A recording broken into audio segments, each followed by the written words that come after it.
देखिए जितने बच्चे 25 फरवरी यानी कि जो आप लोगों की जो तारीख है 25 फरवरी और जितने भी बच्चों का 25 फरवरी को अपना जितने भी बच्चे 25 फरवरी को अपना साइंस यानी कि विज्ञान का पेपर देने वाले हैं तो उन सभी के सभी विद्यार्थियों के लिए हम लेकर के आ गए हैं एक ऐसा वायरल पेपर। आप लोग यहाँ पर समझ सकते हैं कि मैं एक ऐसा पेपर लेकर के आ गया हूँ जो कि सीधा 25 फरवरी को ही पूछा जाएगा। यानी कि यही पेपर है जो कि आप लोगों का 25 फरवरी को पूछा जाएगा, जिसका कोड है 824 IN। आप लोग पेपर देने जाओगे सीधा आप लोगों को ये वाला पेपर दे दिया जाएगा जिसका कोड है 824 IN वाला आप लोगों को पेपर दिया जाएगा, सॉल्व करने के लिए दिया जाएगा। यहाँ पर देखो विज्ञान का पेपर है, समय आप लोगों का 3 घंटे 15 मिनट का है, पूर्णांक हमारा 70 नंबर का है। तो पूरा का पूरा पेपर तैयार कर लेना है A to Z। आप लोगों को मैं पूरा पेपर सॉल्यूशन के साथ लेकर के आ गया हूँ और इस पेपर के जितने भी क्वेश्चन है सब कुछ सब लोग आप सब पूरे के पूरे प्रश्नों को आप लोग तैयार कर लीजिए। तो चलिए सबसे पहले मैं पूरा पेपर में सॉल्यूशन के साथ लेकर के आ गया हूँ। यहाँ पर देख सकते हैं पूरा का पूरा पेपर रियल पेपर है और प्यारे बच्चों आप लोग इस पेपर को पूरा तैयार कर लीजिए। देखो सबसे पहले मैं यहाँ पर नोट को पढ़ूंगा। नोट दिया है कि प्रारंभ के 15 मिनट परीक्षार्थियों को प्रश्न पत्र पढ़ने के लिए निर्धारित हैं। और देखो सबसे पहले पेपर देने जाना, सबसे पहले क्या करना है कि आप लोगों को अपना पेपर को पढ़ना है। देखो पेपर को पढ़ना है सबसे पहले कितने मिनट, आप लोगों को कम से कम 15 मिनट तक पेपर को पढ़ना है और 15 मिनट तक पेपर को पढ़ने के बाद फिर आप लोगों को पेपर को सॉल्व करना है ना। तो सबसे पहले आप लोगों को 15 मिनट तक पेपर को पढ़ लेना है। अब यहाँ पर देखो निर्देश दिया है कि प्रश्न पत्र 2 खंड यानी कि खंड आ और खंड बा में विभाजित है। तो 2 खंड मतलब कि जैसे खंड आ और खंड बा में विभाजित होने वाला है। पूरा पेपर रियल है मेरे पर जो 100% आप लोगों का 25 फरवरी 2026 को यही वाला पेपर आएगा और इस पेपर बिल्कुल सेम यही प्रश्न होंगे जो इस पेपर में क्वेश्चन है, सारे के सारे प्रश्न होंगे और पूरा पेपर मैंने लीक कर दिया है। पूरा पेपर देखो आप लोगों का एकदम कंफर्म हो चुका है। अब चलो मैं आपसे आप लोगों का स्टार्ट करता हूँ आगे। देखो सारे के सारे निर्देश को पढ़ लेते हैं कि प्रश्न पत्र 2 खंड खंड आ तथा खंड बा में विभाजित होने वाला है। अब देखो यहाँ पर लिखा है कि खंड आ तथा खंड बा 3 उपखंडों, जैसे हमारा खंड 1 2 3। अच्छा 3 उपखंड का मतलब है कि आप लोगों का देखो बायोलॉजी और प्लस केमिस्ट्री प्लस फिजिक्स है ना, यानी कि जीव विज्ञान और रसायन विज्ञान भौतिक विज्ञान, 3 खंडों में इस पेपर को बांटा गया है। और इस पेपर के बारे में अगर हम और आगे अगर बात कर लेते हैं, यहाँ पर देखो लिखा है कि प्रश्न पत्र के खंड आ में बहुविकल्पी प्रश्न है जिसमें से सही विकल्प का चुनाव कर आप लोगों को OMR उत्तर पत्रक, अच्छा OMR उत्तर पत्रक जो होगी आप लोगों को एग्जाम सेंटर में ही दी जाएगी, वहीं पर ही आप लोगों को दी जाएगी। और फिर इसके बाद आगे देखो बात करते हैं कि उत्तर पत्रक पर नीले अथवा काले बॉल पॉइंट पेन से आप लोगों को देखो यहाँ पर लिखा है नीला पेन और काला, या फिर आप लोगों के पास कोई बॉल पेन हो तो वही पेन आप लोगों को एग्जाम सेंटर में जब जाएं पेपर देने तो नीला पेन लेकर के जाएं। अगर नीला पेन नहीं मिला है तो आप लोग बॉल पेन होता है जो कि ब्लैक कलर का होता है बॉल पेन, उसको आप लोग ले जा सकते हैं, है ना।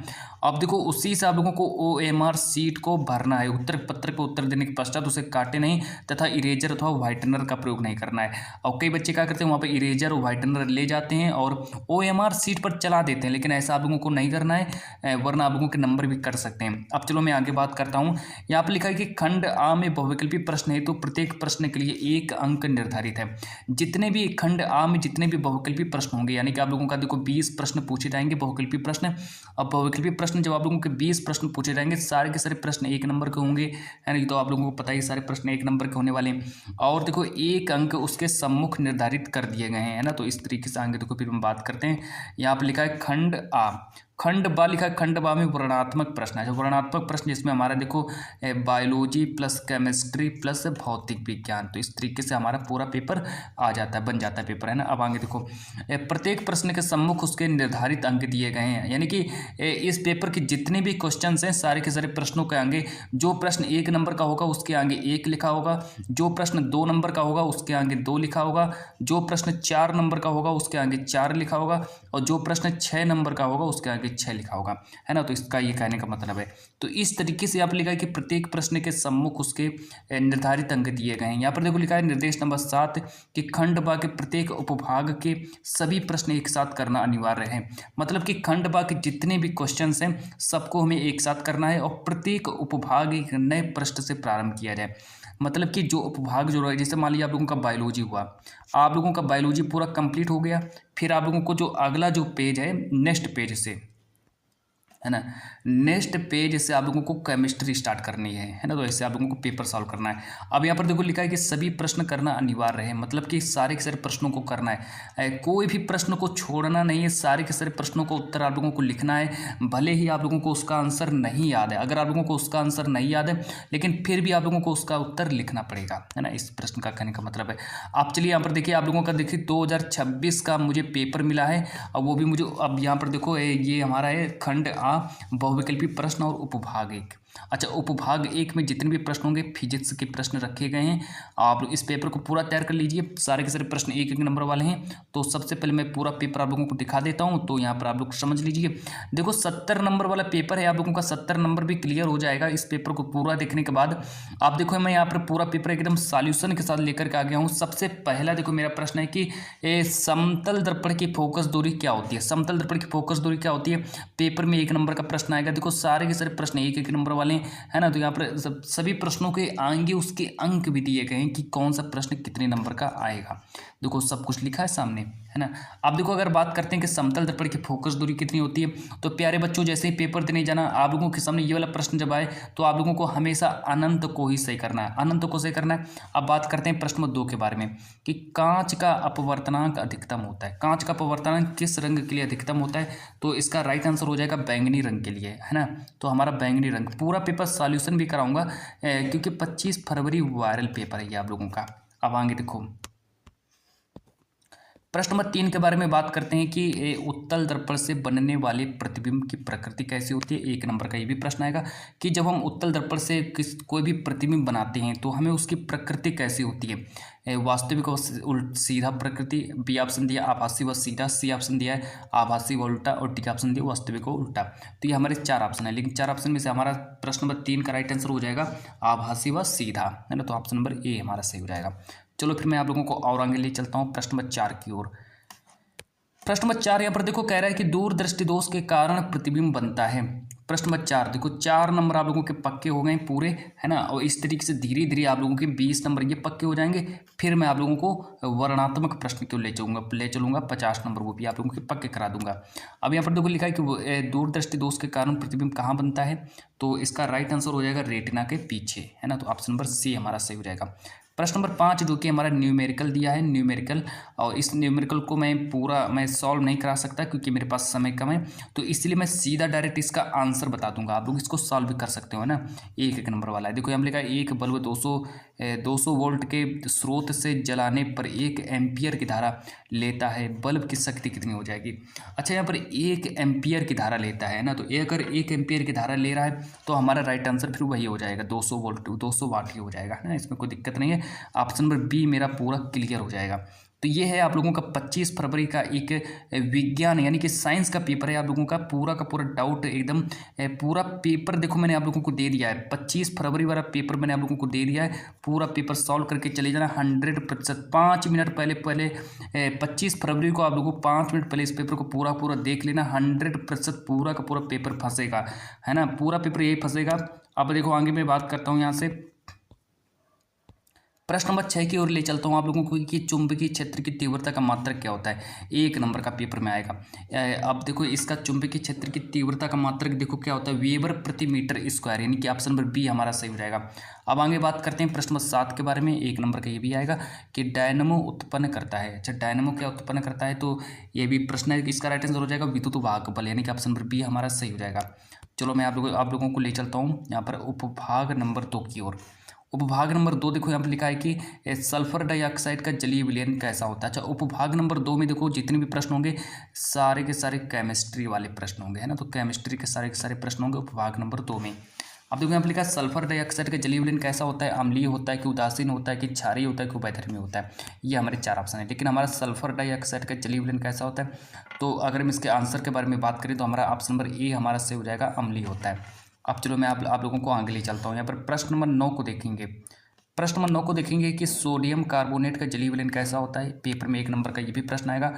दुर्बल अम्लीय लिखा है और ऑप्शन नंबर बी दिया है प्रबल अम्लीय, ऑप्शन नंबर सी दिया है क्षारीय और ऑप्शन नंबर डी दिया उदासीन। ये हमारे देखो 4 ऑप्शन है। तो प्रश्न नंबर 9 का जो राइट आंसर हो जाएगा क्षारीय, यानी कि ऑप्शन नंबर सी हमारा सही हो जाएगा। देखो पूरा पेपर में सॉल्व कराऊंगा और, है ना। तो पूरा पेपर मैं सॉल्व कराने वाला हूँ आप लोगों का, एकदम A to Z complete paper solve कराऊंगा, एक भी प्रश्न को नहीं छोड़ूंगा, क्योंकि यहाँ पर जो आप लोगों का जो 70 में 70 नंबर फिर आप लोगों का कैसे कंप्लीट होगा, है ना। पूरा पेपर मैं सॉल्व कराऊंगा तभी तो 70 नंबर आपके आएंगे। आप चलो मैं आगे देखो बात करता हूँ प्रश्न नंबर 10 के बारे में, कि निम्न में से कौन से धातु ठंडे जल से हाइड्रोजन गैस निकालती है। अब कौन से मतलब धातु जो ठंडे जल से हाइड्रोजन गैस निकलती है ना, कहाँ से देखो निकलती है, तांबा हो गया, पोटेशियम हो गया, सोना, एल्यूमिनियम, ये हमारे 4 ऑप्शन है। पेपर में एक एक नंबर वाले सारे प्रश्न आएंगे। तो सबसे पहले अगर हम प्रश्न नंबर 10 का हमारा राइट आंसर हो जाएगा तांबा को सही कर देंगे। तो अब चलो मैं आगे बात करता हूँ, आगे देखो फिर मैं आप लोगों को ले चलता हूँ प्रश्न नंबर 11 की ओर। प्रश्न नंबर 11 करे कि एथिल एल्कोहल का IUPAC नाम क्या होता है, 1 नंबर का पेपर में आएगा। प्रश्न नंबर 11 का राइट आंसर हो जाएगा एथेनॉल, है ना। तो एथेनॉल हमारा सही हो जाएगा, यहाँ पर ऑप्शन नंबर ए हमारा सही हो जाएगा। फिर मैं आप लोगों को और आगे ले चलता हूँ प्रश्न नंबर 12 की ओर। प्रश्न नंबर 12 को देखेंगे। प्रश्न नंबर 12 कह रहे कि प्रोपेन का रासायनिक सूत्र क्या होता है, ये भी पेपर में 1 नंबर का आएगा। प्रश्न नंबर 13 कह रहे कि मार्स गैस का रासायनिक सूत्र क्या होगा, ये भी पेपर में 1 नंबर का आएगा। तो अगर हम बात करें प्रोपेन का रासायनिक सूत्र क्या होता है, तो सबसे पहले अगर हम बात करें प्रश्न नंबर 12 के बारे में, तो C3H8 जो है हमारा राइट आंसर हो जाएगा। चलो प्रश्न नंबर 12 का राइट आंसर ये हो जाएगा। फिर प्रश्न नंबर 13 देखो मार्स गैस, अच्छा मेथिन गैस को मार्स गैस कहते हैं ना, इतना आप लोग याद रख लीजिए। मेथिन गैस जो होती है, मार्स गैस, ये सब एक ही होता है, लेकिन हमारा राइट आंसर हो जाएगा ऑप्शन नंबर ए हमारा सही हो जाएगा। अब चलो मैं आगे ले चलता हूँ उपभाग नंबर 3 की ओर। चलो मैं आप लोगों को उपभाग नंबर 3 को ले चलता हूँ सबसे पहले, और इस सारे के सारे प्रश्नों को तैयार कर लेना। उपभाग नंबर 3 के बाद मैं आप लोगों को थोड़ा और दिखा देता हूँ। तो चलिए देखो उपभाग नंबर 3 के स्टार्ट करता हूँ। मैं आप लोगों को उपभाग नंबर 3 के लिए चलता हूँ। यहाँ से देखो आप लोगों का बायोलॉजी के क्वेश्चंस पूछे जाएंगे, है ना। बायोलॉजी का मतलब है कि जितने भी बायो वाले क्वेश्चंस होंगे, अच्छा बायोलॉजी के 6 प्रश्न आते हैं, 6 प्रश्न आते हैं, बहुविकल्पी के रूप में पूछे जाते हैं, वो भी देख लीजिए। सबसे पहले अगर हम बात करें कि जल का संवहन होता है, जल का संवहन कहाँ से होता है, 1 नंबर का आएगा। तो देखो जल का संवहन जो होता है हमेशा आप लोगों को लगाना है जाइलम द्वारा, तो जाइलम हमारा सही हो जाएगा। अच्छा प्रश्न नंबर 15 करें कि अमोनिया का यूरिया में परिवर्तन होता है, पेपर में 1 नंबर का प्रश्न आएगा। तो प्रश्न नंबर 15 का राइट आंसर देख लो क्या होगा। प्रश्न नंबर 15 का देखो 4 ऑप्शन दिए गएंगे, है ना। तो प्रश्न नंबर 15 का राइट आंसर यानी कि ऑप्शन नंबर सी यकृत हो जाएगा। चलो प्रश्न नंबर 16 देख लो कि मनुष्य में लार ग्रंथियों की संख्या कितनी होती है। अच्छा मनुष्य में लार ग्रंथियों की संख्या कितनी जोड़ी होती है, ये हमसे पूछा गया। तो हमारा राइट आंसर हो जाएगा 1 जोड़ी हमारा राइट आंसर हो जाएगा। चलो फिर मैं आप लोगों को और आगे ले चलता हूँ, प्रश्न नंबर 17 की ओर ले चलता हूँ। अब देखो प्रश्न नंबर 17 के बारे में बात करते हैं कि हीमोग्लोबिन महत्वपूर्ण भूमिका निभाता है, पेपर में 1 नंबर का आएगा। अब प्रश्न नंबर 18 देखो कह रहा है कि पादपों में वायु प्रदूषण कम करने वाली प्रक्रिया क्या होती है, ये भी पेपर में 1 नंबर का आएगा, है ना। तो पूरा का पूरा पेपर देखो रियल पेपर है, 25 फरवरी तारीख याद रखना, विज्ञान का पेपर है। हीमोग्लोबिन महत्वपूर्ण भूमिका निभाता है, तो इसका राइट आंसर हो जाएगा प्रश्न नंबर 17 का राइट आंसर हो जाएगा श्वसन में। अब देखो प्रश्न नंबर 18 देख लो कि पादपों में वायु प्रदूषण कम करने वाली प्रक्रिया क्या कहलाती है, पादपों में वायु प्रदूषण कम करने वाली प्रक्रिया क्या कहलाती है। तो प्रश्न नंबर 18 का राइट आंसर हो जाएगा श्वसन, यानी कि ऑप्शन नंबर ए हमारा सही हो जाएगा। चलो प्रश्न नंबर 19 यानी प्रश्न नंबर 19 को देख लीजिए क्या कह रहा है। प्रश्न नंबर 19 कह रहा है कि केवल नर में पाई जाने वाली ग्रंथि कौन सी है, यानी कि उस ग्रंथि का नाम बताना है जो केवल नर में पाई जाती है। तो हमारा ऑप्शन नंबर ए यानी कि प्रोस्टेट ग्रंथि जो होती है केवल नर में ही पाई जाती है ना। पेपर में 1 नंबर का प्रश्न आएगा ये वाला। अब चलो मैं आगे बात करता हूँ प्रश्न नंबर 20 के बारे में, और यहाँ पर देखो आप लोगों के 20 नंबर भी पक्के हो गए हैं, और 20 नंबर पक्के हो गए आप लोगों के, बहुत ही अच्छी बात है। देखो 20 नंबर के बाद फिर मैं यहाँ पर देखो प्रश्न नंबर 20 करें कि निषेचन के बाद पुष्प का कौन सा भाग फल में बदल जाता है, मतलब कि हमें बताना है कि निषेचन पुष्प का ऐसा कौन सा भाग होता है। वैसे पुष्प के कई भाग होते हैं, लेकिन पुष्प का कोई एक ऐसा भाग होता है जो सिर्फ सीधा डायरेक्ट फल में ही बदल जाता है। ऑप्शन नंबर ए दिया पुंकेसर, ऑप्शन नंबर बी दिया है वर्तिका, ऑप्शन नंबर सी दिया अंडाशय, ऑप्शन नंबर डी दिया बीजांड। तो इसमें से पुष्प का कौन सा भाग है जो सीधा फल में बदल जाता है, तो आप लोगों को याद रखना अंडाशय, है ना। तो ऑप्शन नंबर सी हमारा सही हो जाएगा। तो यहाँ पर देखो आप लोगों के 20 नंबर पक्के हो गए, 20 नंबर पक्के हो गए, 25 फरवरी 20 नंबर पक्के। अब मैं आप लोगों को और आगे ले चलता हूँ। चलो यहाँ से देखो आप लोगों का खंड बा स्टार्ट हो जाता है।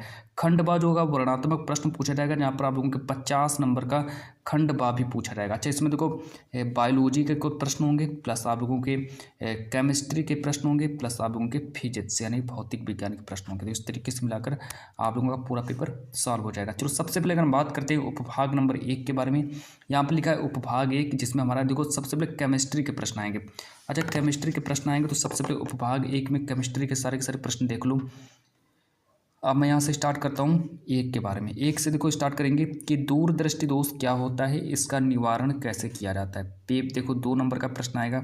अब फिर इसके बाद देखो एक और दिया है कि 3 सेंटीमीटर ऊंचाई की वस्तु एक अवतल दर्पण से 8 सेंटीमीटर की दूरी पर रखी है, जो 4.5 सेंटीमीटर ऊंचाई का आभासी प्रतिबिंब बनाता है। प्रतिबिंब की स्थिति तथा फोकस दूरी ज्ञात कीजिए। ये भी देखो 2 नंबर का प्रश्न आएगा। तो 2 नंबर का ये आएगा, 2 नंबर का ये आएगा, तो 4 नंबर का प्रश्न ये हमारा बनने वाला है ना। तो प्रश्न नंबर 1 देखो हमारा कंप्लीट हुआ। प्रश्न नंबर 1 हमारा कंप्लीट हुआ। इस पेपर को पूरा का पूरा तैयार कर लेना 100%। मेरे प्यारे बच्चों यही वाला पेपर, मेरे प्यारे बच्चों इस पेपर को आने से कोई भी नहीं रोक पाएगा। 100% 100% रियल पेपर है। बस पूरा पेपर आप लोग तैयार कर लेना। 25 फरवरी का वायरल पेपर मैंने आप लोगों को बता दिया है। अब चलो मैं आप लोगों को और आगे ले चलता हूँ। प्रश्न नंबर 2 की ओर ले चलता हूँ। प्रश्न नंबर 2 देखो यहाँ पर कह रहा है कि निकट दृष्टि दोष क्या है, किरण आरेख के द्वारा समझाइए। किस लेंस द्वारा यह दोष संशोधित किया जाता है। तो यहाँ पर कहते हैं निकट दृष्टि दोष क्या होता है और किरण आरेख के द्वारा हमको समझाना है किस लेंस द्वारा यह दोष संशोधित किया जाता है। देखो 2 नंबर का पेपर में आएगा। अब अगर हम बात करें प्रश्न नंबर 1 और प्रश्न नंबर 2 हमारा कह रहे हैं कि स्वच्छ आकाश का रंग नीला क्यों प्रतीत होता है, व्याख्या कीजिए। तो देखो 2 नंबर का ये आएगा, 2 नंबर का ये आएगा। मैं पहले पूरा, अब देखो 4 नंबर का ये भी प्रश्न आएगा, है ना। तो 4 नंबर अपने ये पक्के कर लो। अब इसके बाद फिर हम बात करते हैं प्रश्न नंबर 3 के बारे में। प्रश्न नंबर 3 कह रहा है कि प्रश्न नंबर 3 का पहला लिखा है कि एक समान चुंबकीय क्षेत्र में धारावाही चालक पर बल किन किन बातों पर निर्भर करता है, इस बल की दिशा ज्ञात करने का नियम बताइए। 2 नंबर का ये पेपर में आएगा। अच्छा फिर आगे देखो कि स्पष्ट दृष्टि की न्यूनतम दूरी से आप क्या समझते हैं, फिर क्या तात्पर्य है। 2 नंबर का ये भी आएगा। तो 4 नंबर का आप लोगों का बन जाएगा। अब इसके बाद फिर मैं अगर और आगे बात करता हूँ तो फिर मैं आप लोगों को और आगे ले चलता हूँ। प्रश्न नंबर 4 की ओर देखो। प्रश्न नंबर 4 देखो, प्रश्न नंबर 4 यहाँ पर लिखा है कि मानव नेत्र का नामांकित चित्र बनाइए तथा मानव नेत्र द्वारा रेटिना पर प्रतिबिंब निर्माण को स्वच्छ किरण आरेख द्वारा स्पष्ट कीजिए, है ना। 6 नंबर का पेपर में आएगा। अथवा करके लिखा है कि 4 ओम 8 ओम अथवा 12 ओम तथा 24 ओम, यानी कि लिखा 4 ओम 8 ओम 12 ओम तथा 24 ओम प्रतिरोध की 4 कुंडलियों को कैसे संयोजित करेंगे कि संयोजन से एक अधिकतम, एक नंबर 2 लिखा न्यूनतम प्राप्त हो सके। परिपथ आरेख भी खींचना है। तो काफ़ी ज़्यादा इंपॉर्टेंट क्वेश्चन है। 6 नंबर का पेपर में आएगा, है ना। ये वाला प्रश्न जो है पेपर में 6 नंबर का आएगा, तो इसको पूरा तैयार कर लेना। यहाँ पर देखो आप लोगों को चाहे तो इसका उत्तर लिख सकते हो या फिर आप लोग इसका उत्तर लिख सकते हो। 2 में से आप लोगों को एक का उत्तर करना है। अब आगे देखो, यहाँ से आप लोगों का स्टार्ट हो जाता है उपभाग नंबर 2। अच्छा, यहाँ से आप लोगों का उपभाग नंबर 2 स्टार्ट हो जाता है। आप देखो यहाँ से आप लोगों का उपभाग नंबर 2 स्टार्ट हो रहा है। तो सबसे पहले यहाँ पर बात करेंगे, तो चलिए फिर मैं आप लोगों को आगे बात करता हूँ उपभाग नंबर 2 के बारे में। अच्छा, उपभाग नंबर 2 को देख लीजिए। यहाँ पर जितने भी प्रश्न होंगे आप लोगों के देखो केमिस्ट्री के प्रश्न पूछे जाएंगे और केमिस्ट्री के प्रश्न होंगे उपभाग नंबर 2 में। प्रश्न नंबर 5 को देखेंगे कि यहाँ पर लिखा है विद्युत रासायनिक श्रेणी के किन्हीं 2 गुणों का उल्लेख कीजिए। विद्युत रासायनिक श्रेणी के किन्हीं 2 गुणों का उल्लेख करना है। पेपर में 2 नंबर का प्रश्न आएगा।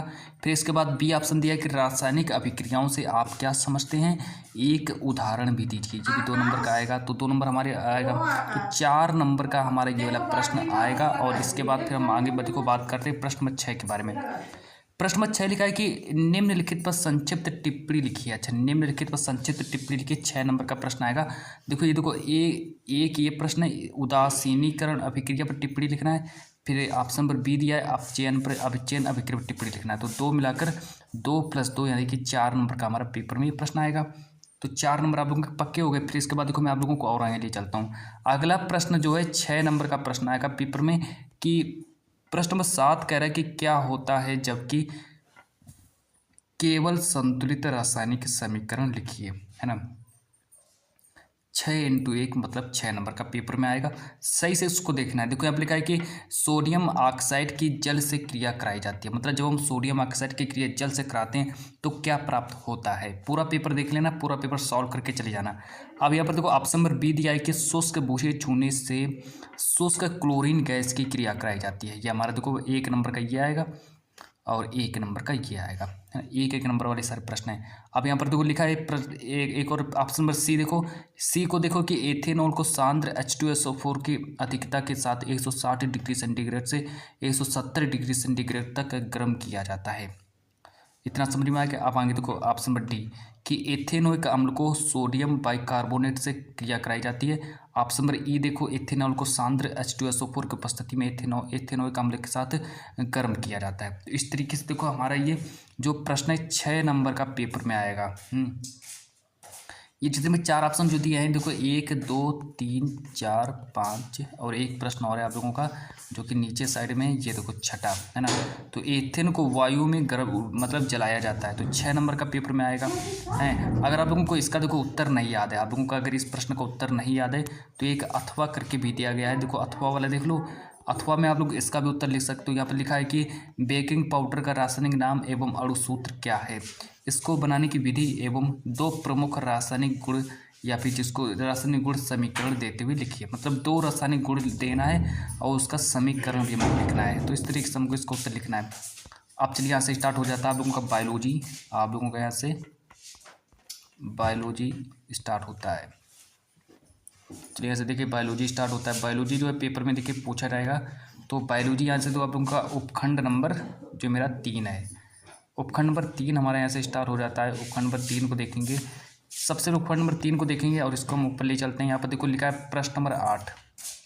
प्रश्न नंबर 8 कह रहा है कि निम्नलिखित में से प्रत्येक का एक उदाहरण लिखिए। मतलब कि 4 नंबर का पूछा जाएगा। हर प्रश्न 1 नंबर का होगा। ये विखंडन क्या होता है इसका में एक उदाहरण लिखना है, 1 नंबर का आएगा। अच्छा खंडन क्या होता है इसका भी एक उदाहरण लिखना है। फिर यहाँ पर लिखा है पुनर्जन्म क्या होता है इसका भी 1 नंबर का आएगा। फिर यहाँ पर लिखा मुकुलन, ये भी 1 नंबर का आएगा है। तो इस तरीके से मतलब देखो 4 प्रश्न आप लोगों के बन गए। चारों के जब आप लोग उत्तर दे दोगे तो आप लोगों का 4 नंबर भी पक्का हो जाएगा। अब आगे देखो, अब यहाँ पर देखो स्टार्ट करते हैं 9 के बारे में कि निम्नलिखित पर संक्षिप्त टिप्पणी लिखिए। 2+2 में यानी कि 4 नंबर का पेपर में आएगा पारितंत्र ओजोन परत। अच्छा पारितंत्र जो है पेपर में 2 नंबर का पूछा जाएगा, ओजोन परत जो ये भी पेपर में 2 नंबर का। तो इस तरीके से मिलाकर 4 नंबर का आप लोगों का पूछ लिया जाएगा। अब मैं बात करता हूँ प्रश्न नंबर 10 के बारे में कि मानव के मादा जनन तंत्र का नामांकित चित्र बनाइए और इसका संक्षिप्त वर्णन कीजिए। अब यहाँ पर देखो लिखा है मानव की मादा जनन तंत्र का नामांकित चित्र बनाना है और उसका संक्षिप्त वर्णन करना। मतलब 2+2 यानी कि 4 नंबर का पूछा जाएगा। अब आगे देखो यहाँ पर लिखा है प्रश्न नंबर 11 कि यहाँ पर देखो प्रश्न नंबर 11 जो है 6 नंबर का पूछा जाएगा पेपर में। देख लो प्रश्न नंबर 11 6 नंबर का आएगा कि मानव के वृक्क की संरचना का संक्षेप में वर्णन कीजिए एवं उसके कार्य का उल्लेख भी कीजिए। तो इस तरीके से मतलब 6 नंबर का आएगा। अगर आप लोगों को इसका उत्तर नहीं याद है, किसी कारणवश अगर आप इसका उत्तर भूल जाते हो तो एक अथवा वाला भी दिया गया। अथवा वाला देख लो, अथवा वाला दिया है कि यहाँ पर लिखा है कि निम्नलिखित तो संक्षिप्त टिप्पणियाँ लिखिए। 2 नंबर का ये आएगा, 2 नंबर का ये, 2 नंबर का ये। तो 6 नंबर का पेपर आएगा, प्रश्न आएगा ये पेपर में। देखो लिखा निम्नलिखित संक्षिप्त टिप्पणी लिखे पौधों में गुरुत्वानुवर्तन क्या होता है। अब प्रश्न नंबर 2 कह रहा है कि मनुष्य में वृद्धि हार्मोन क्या होता है। प्रश्न नंबर 3 लिखा है कि विषम पोषी पोषण क्या होते हैं। तो इस तरीके से देखिए आप लोगों का पेपर पूरा कंप्लीट हो चुका है, पूरा पेपर समाप्त हो चुका है ना। बस यही आप लोगों का पूरा पेपर था। 25 फरवरी का एक वायरल पेपर था जो मैंने आप लोगों को पूरा सॉल्व कराया है ना। तो पूरा पेपर आप लोग तैयार कर लेना और चले जाना पेपर देने। 100% आप लोगों का यही पेपर छपने वाला है। तो चलिए मैं आज की इस क्लास को यहीं पर ही एंड करता हूँ, मतलब समाप्त करता हूँ।